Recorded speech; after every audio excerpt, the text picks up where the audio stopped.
Hundreds of disasters happen every year.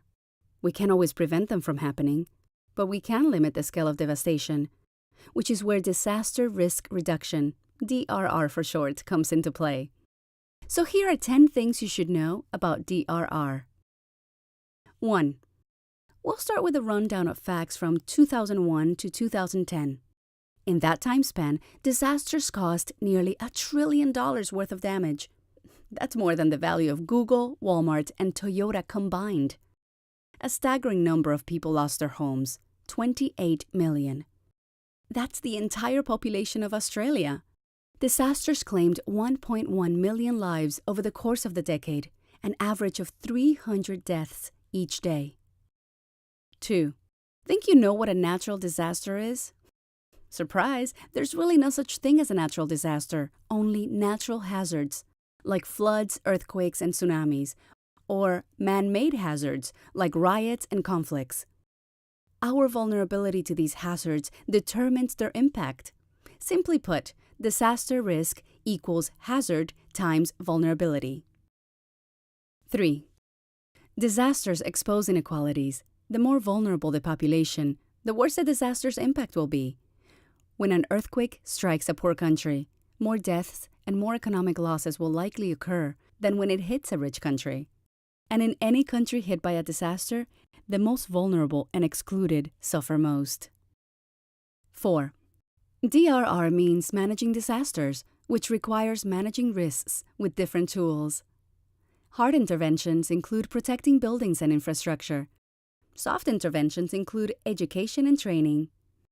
These tools are part of a broader initiative to make communities more resilient by ensuring they have more capacity to cope with a range of threats, from environmental to socioeconomic. 5.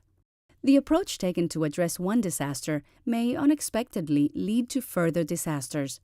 For example, you may grow more rice to alleviate malnutrition, but rice requires heavy irrigation and mosquitoes breed in standing water, which can lead to more malaria cases. 6. Disaster response needs to involve local people. Communities have a wealth of valuable skills and knowledge to offer. Working closely with local people helps them develop the skills needed to handle future disasters, like rebuilding homes or search and rescue. 7. DRR can help create positive change.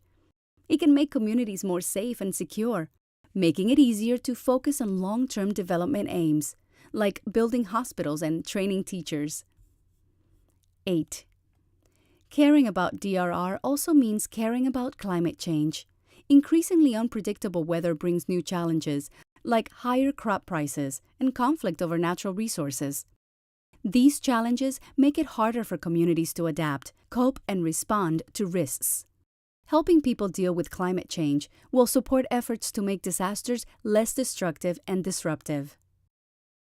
9. DRR also needs to account for changes in how people live. For example, more people are living in cities, exposing them to a larger number of hazards, from diseases to gang violence to floods. 10. Disaster risk is everyone's business. Anyone working on development or aid responses needs to think about disaster risk to make sure their efforts don't end up putting more people at risk. Collaboration is also key. Organizations can achieve more by working with one another and with civil society groups. Visit www.goodpracticereview.org/DRR to find out everything else you need to know about disaster risk reduction.